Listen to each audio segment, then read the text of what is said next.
Je suis alcoolique, je consomme beaucoup, je consomme beaucoup. Je consomme bizarrement. C'est-à-dire que je peux rester abstinente et m'enivrer très fortement, mais je suis dans tous les cas dépendante à l'alcool. Une dépendance qui est venue après un choc extrêmement violent, la perte de mon mari, et plus tard, peut-être aussi la perte de mon emploi. Au début, pour moi, l'alcool, ça a été mon antidépresseur, tout simplement. Quand je rentrais chez moi le soir, ce chagrin très violent, eh bien, je le passais avec un petit whisky.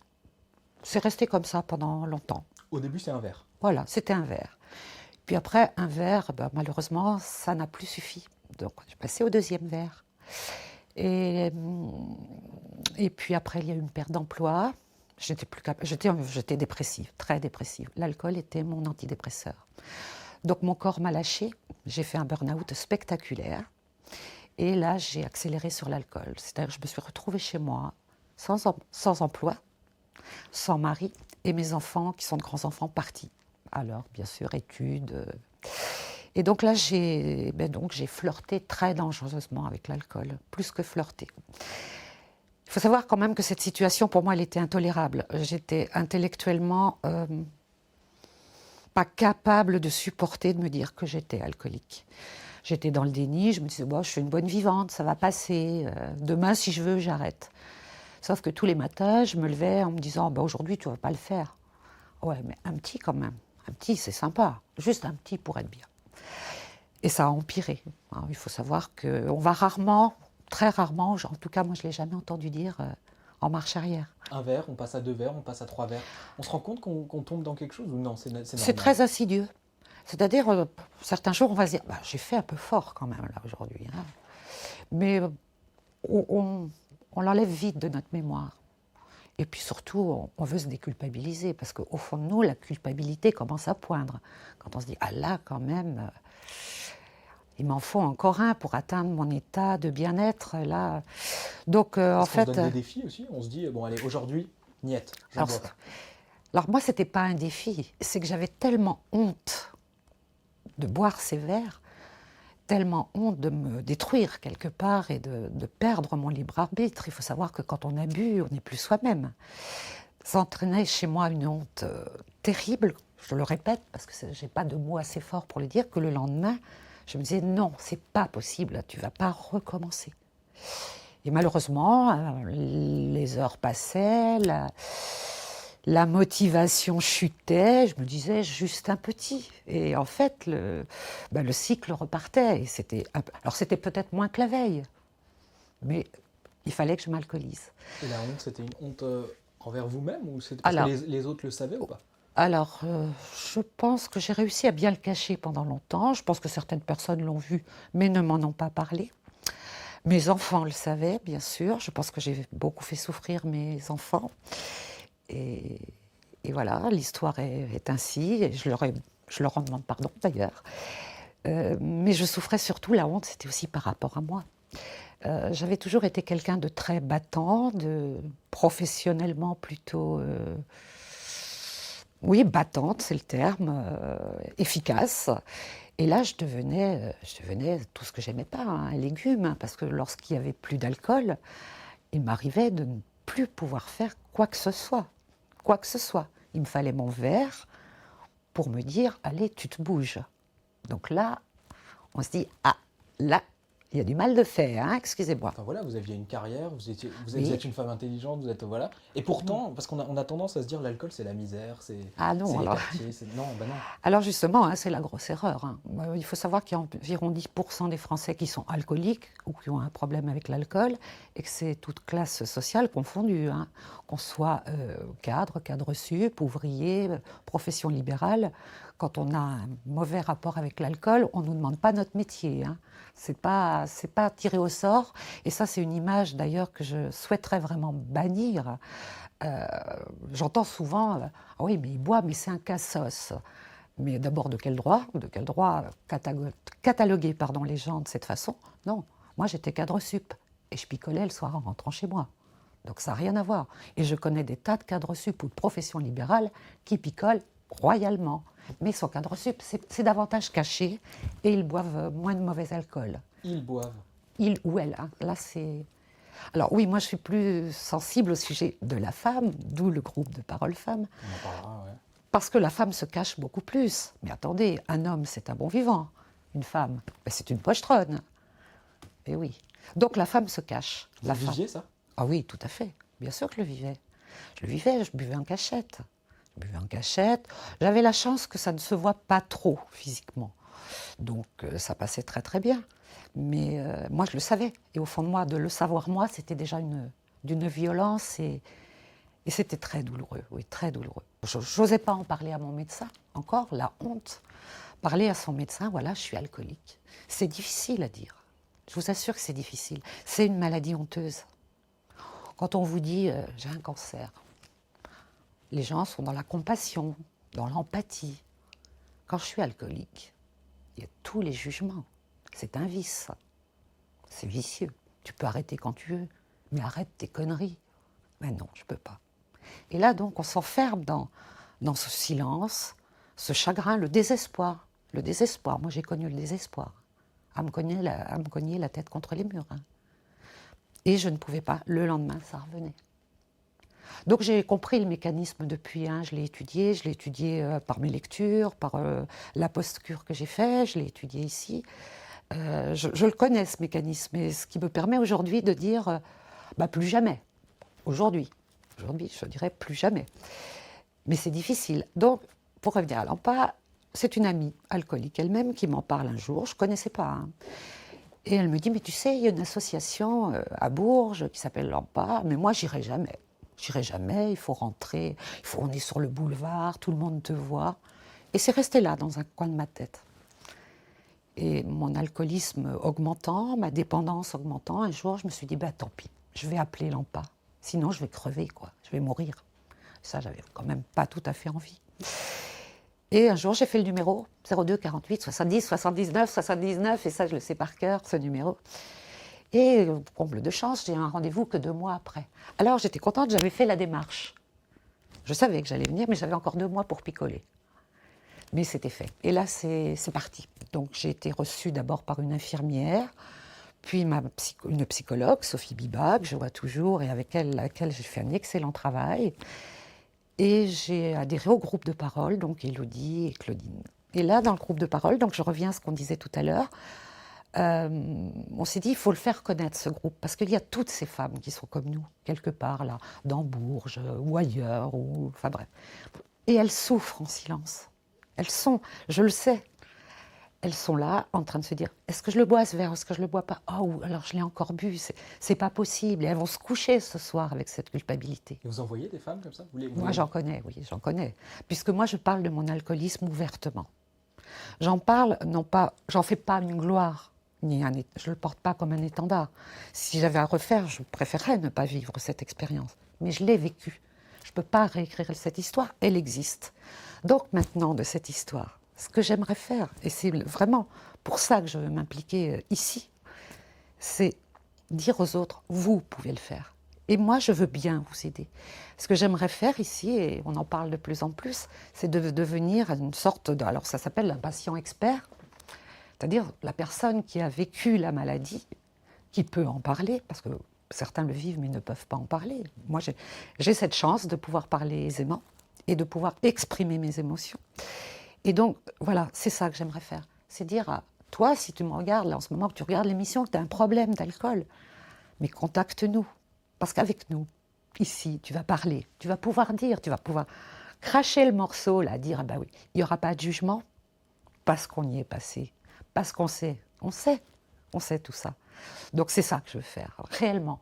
Même intervenir sur d'autres groupes, des personnes qui sont encore en cours de ce qu'on appelle aujourd'hui la réduction des risques. On ne parle pas spécialement de ne plus jamais boire d'alcool du tout. Ça peut faire peur. Moi, ça m'a fait terriblement peur. Plus jamais, quoi.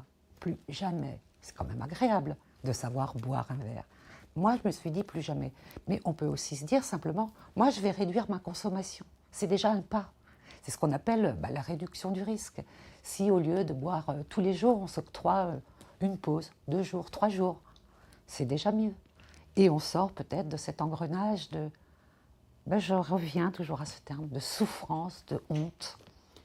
Venir en parler, C'était le plus dur et le plus important en même temps, c'est ça? J'ai la chance de pouvoir parler facilement. C'était de franchir la porte. C'était de dire je suis alcoolique. Une fois que j'ai verbalisé mon alcoolisme, j'ai réellement pu en parler, oui, librement, librement. Aujourd'hui, moi, je suis la plus heureuse des femmes. À savoir que je suis libérée de ce boulet, parce que c'est un boulet, hein, ça occupe notre vie à temps complet. Savoir comment on va s'approvisionner, est-ce que j'en ai encore, est-ce que la caissière va me reconnaître, etc. Donc voilà, ça occupe très très fort. Après, il faut prendre le temps de boire les verres, il faut prendre le temps de les éliminer, il faut prendre le temps de dormir. Donc en fait, l'alcool, ça prend toute notre vie. Moi aujourd'hui, j'ai une vie riche, une vie merveilleuse. Donc voilà, je fais des tas de choses dont je me privais, puisque je n'avais plus la force. Je ne vivais qu'en fonction de l'alcool. Quasiment. Quasiment. J'exagère, mais quasiment. Aujourd'hui, mais je découvre la liberté. J'ai plus besoin de savoir si j'ai de l'alcool, si je vais pouvoir en boire, quelle heure il est. J'ai retrouvé des tas d'activités, je fais de la sophrologie, je fais des tas de choses. Et je viens à l'AMPA dans cette idée vraiment d'aider les autres. Ça veut dire que vous êtes guéri? Je suis guérie, oui, on va dire que je suis guérie. Tout en étant vigilant, parce que je sais, et là je vais le ressortir quand même mon petit truc, il y a une maladie très grave qui s'appelle l'astacose. Vous la connaissez vous cette maladie, l'astacose? Non. C'est à cause qu'il ne fait pas beau que je bois aujourd'hui. On aura toujours une cause. Et donc je suis très vigilante à ça, et ça c'est un petit conseil que je peux donner à ceux qui sont même peut-être déjà dans la même situation que moi. Pensons bien à l'astacose. En effet, l'astacose, c'est à cause que mon fils travaille mal. Il y aura toujours une cause. Donc il faut réellement prendre... Alors, oui, autre chose, un petit truc aussi que j'ai fait, je me suis fabriqué des ancrages, c'est-à-dire des choses que je n'avais jamais pu faire quand j'étais sous état alcoolique. J'ai mesuré la joie, ça c'est un souvenir très très fort, donc je vais en parler. Un jour, j'étais à Euro Disney avec mes enfants et ma petite fille. Et je me promenais avec ma petite fille, ce que je n'aurais pas pu faire avant, puisque nous sommes partis 3 jours. Et que là, soit j'aurais bu en cachette, j'aurais mis un petit... soit j'aurais pas fait. Et là, je me suis dit, t'es libre, tu peux le faire. Et j'ai passé un long moment avec ma petite fille et j'ai ancré ce moment de bonheur. Je me le suis ancré en analysant tout ce que je ressentais à ce moment-là. Et c'était tellement merveilleux, ce bonheur, cette liberté mesurée. Cette liberté que j'aurais peut-être pas mesurée si j'étais pas passée par ce démon alcoolique. Je me la suis gardée. Et quand j'ai des moments de doute, je me remets dans le contexte exact de cette remontée d'Euro Disney avec ma petite fille. Et cette émotion forte et douce revient en moi. Et l'envie d'alcool s'en va immédiatement. Alors ça, c'est des petits trucs. On l'apprend ici? Mais... On l'apprend ici? Non, je l'ai appris ailleurs. Je l'ai appris ailleurs, mais je le redonne ici. De se faire un ancrage, de ce moment. Enfin, et je m'en suis fait une multitude. Mais celui-là, ça a été le plus fort, donc j'en parle. Et vous le redonnez parce qu'aujourd'hui, vous avez la capacité ici de le redonner parce que vous êtes bénévole? Voilà, exactement. Ouais, j'en parle en groupe de parole, je donne des petits trucs comme ça. Ils m'ont même surnommé un peu le gourou, hein, parfois. Hein. Mais bon, c'est des petits trucs, ça marche. Alors après, chacun, c'est une boîte à outils. Hein. Chacun prend son petit truc. Mais oui, je trouve qu'on a des retours sympathiques par rapport à ces échanges féminins. Et pourquoi vous êtes bénévole ici? Pourquoi aider ceux qui Alors, sont j'ai déjà été dans une situation que vous avez connue? Justement, parce que je l'ai connue et que je connais leur souffrance. J'ai déjà été bénévole dans une autre association, mais je n'avais pas connu réellement la situation des personnes qui demandaient de l'aide. Là, je l'ai vécu. Et qui peut mieux qu'une personne qui a vécu la situation? Alors, bien entendu, les professionnels sont au top, et heureusement pour eux, ils ne connaissent pas exactement le ressenti de la maladie alcoolique. Et tant mieux, tant mieux. Donc c'est pour ça que je veux passer du temps ici. C'est réellement une relation d'aide vers les femmes. Les messieurs aussi, hein, j'ai rien contre les messieurs, mais je sais la douleur de la femme. C'est quoi cette douleur de la femme qui boit? C'est beaucoup plus de honte. Beaucoup plus de honte, je pense. Beaucoup plus. Beaucoup. Pourquoi? Mais toujours, je reviendrai sur le statut de la femme. Une femme se doit d'être la maman, l'image. Et remarquez dans tous les reportages que vous allez voir, ou les films, la femme est toujours dévalorisée par l'alcool. Un homme, on va plus en rire, même si c'est grave aussi, et ça j'en suis bien convaincue. La femme, C'est une image. La femme qui a bu, imaginez, une femme qui a bu, c'est quelqu'un qui n'a plus son libre arbitre. Ça peut être une femme facile, ça peut être une femme qui se laisse aller. L'homme n'aura jamais cette image-là. L'image de la femme alcoolique est extrêmement dégradante. Et donc, c'est vers les femmes, oui, que je mène mon combat, et même si au sein de l'EMPA, mais quasiment au quotidien. Alors, pas au quotidien, hein, je ne parle pas que de ça, hein, j'ai d'autres. Mais je détecte très rapidement. Ça, c'est je sais pas, un autre sens, un sens que j'ai développé. Une personne en difficulté. Et quand je lance la conversation sur l'alcool, j'ai très souvent des retours. Ah oui, t'as parlé d'alcool, est-ce que moi je pourrais t'en parler? Je connais quelqu'un. Et parfois je me dis, ça serait pas toi par hasard? Voilà mon engagement au sein de l'IMPA. Vous leur dites quoi à ces femmes alcooliques? En général, tu veux en parler, pose-moi des questions. Moi, je ne peux pas en parler d'emblée comme ça en racontant mon histoire. Dis-moi quel est ton problème. Et après, oui, je vais recommander l'AMPA. Alors, le numéro de l'AMPA, je l'ai donné des dizaines de fois. Alors, pas spécialement pour mais des personnes qui connaissaient des personnes, etc. Est-ce qu'on vous fait plus confiance parce que vous l'avez vécu, cette situation? Ces femmes-là, elles vous font confiance? Oui, oui, parce qu'on est des copines de galère. Oui, parce qu'on parle le même discours. Et parce que je crois que oui, je suis... Alors, comment dire? Je suis plutôt une réussite de réinsertion, pas professionnelle, mais je dirais sociale. Parce que je me suis tournée vers énormément de choses. J'ai rencontré tas de nouvelles personnes. Alors j'ai éliminé un petit peu. Alors éliminer, le mot est un peu fort. Je fréquente un peu moins les personnes qui s'alcoolisent. Parce que quand on s'alcoolise, on a un petit peu tendance à fréquenter des gens qui s'alcoolisent eux-mêmes. C'est plus confortable. Donc oui, j'ai changé d'hygiène de vie. Et Voilà. la réinsertion sociale, c'est le but ultime quand on sort de là. Ah, tout à fait, hein, parce qu'on est complètement au banc de la société. On s'y met aussi. Hein. Mais parce qu'on n'a pas d'autre intérêt que notre bouteille. Donc on n'a rien à raconter. Puis les autres ne nous intéressent pas. Hein. Quand je vous dis que c'est une vraie galère, c'est plus qu'une galère. Il n'y a que la bouteille. Ouais, je dirais qu'il y a bien 80-85% du temps qu'il y a la bouteille. Voilà.